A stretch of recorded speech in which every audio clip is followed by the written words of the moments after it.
What's going on, Believers? In the last 24 hours, Saitama has cleared up the LLC issue. They've cleared up the donation issue. They've cleared up the Steve at Rocket Crypto issue. They've cleared up every issue. And they gave solid answers to every single thing along the path. It's not financial advice, but I'm always right. I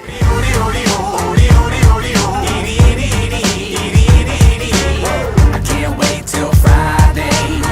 Everybody's getting sideways. All right, guys, Saitama's trading at 187, and that's on an undercover cop. I don't know where I read that, or maybe I heard it somewhere. But the point is, 1870 is probably not exactly what we wanted to see in a pump fashion, especially after such a hard-hitting interview that Russ had yesterday with the Sandstorm.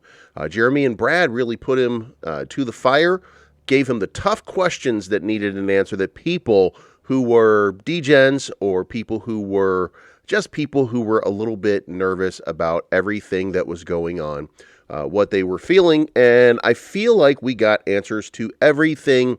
The only thing that I think was missing, and this is my personal opinion, is I don't think that we addressed, because I think Russ, when given the opportunity and when they lobbed one at him, the question was about how they seem to hype things up and it causes a massive sell-off. And the examples that were given were the coin voice, which in fact was just them retweeting something that that Binance posted. Coin voice might have posted it, but I believe it was on the Binance thing. So them just reposting something from somebody else doesn't mean that they're hyping it up. I think there were better examples, like when Russ said that he promises all of these different things, and then at the end says, but I'm not promising you anything. There are a lot of unforced errors that came on that hype machine, and we used the bad example, so I don't think they got to answer some of the things that were a little bit unnerving about their hype machine. But also, we understood that Saitamask did not have testers because you can only do so much on testnet. When it gets to mainnet, that's where you start to identify the issues.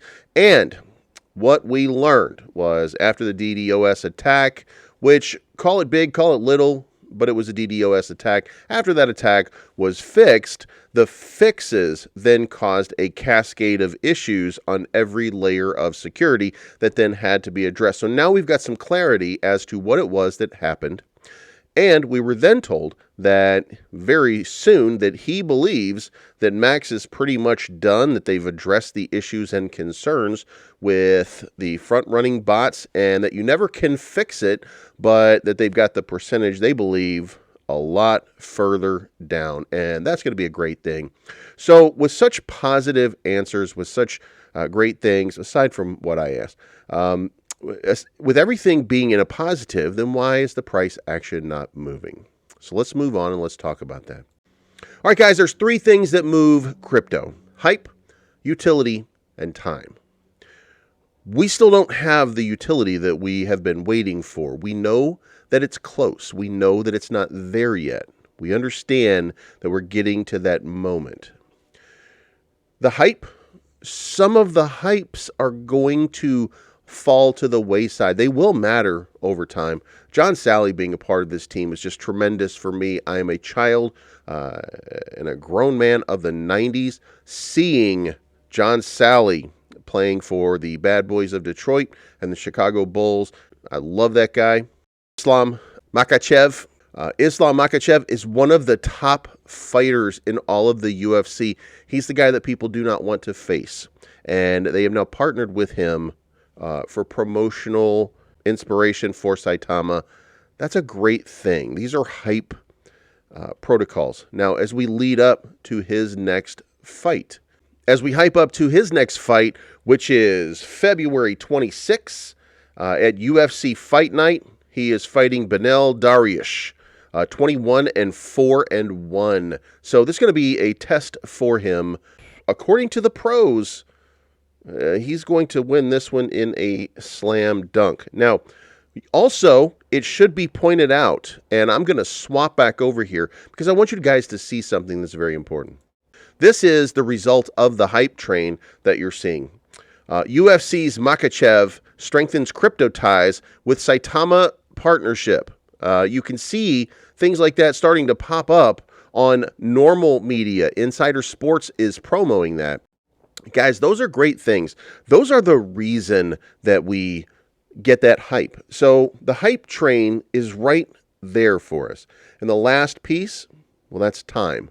The time is coming. Once we have a release of a successful Saitamask, once we have a swap that's open, once we've populated some of the cryptos that we're looking to populate, once those are done, then it is quote unquote on, like Donkey Kong, I think someone once said. We're at the moment right now where differences are going to start to happen on Saitama. And we're going to find out. There's a lot of people, and I've been in a lot of different chats recently, and there's a lot of people who have counted Saitama out. And I don't believe them, and I'm here because I don't believe them. But they also are investors like everybody else. And I know that when they're saying it's dead for them and for their friends, it's dead. But guess what? When it comes back to life, they will be back here at a moment's notice to pump their bag and get on the hype train. You know it. I know it. And that's why time matters, because it changes the sentiment. Once everything is in the positive, these people are coming back. Mark my words. It's not financial advice. I'm always right. And go Wolfpack. I'm looking for the good life, good life. Sitting on top of the world. I wanna be shining like diamonds and pearls. I want you to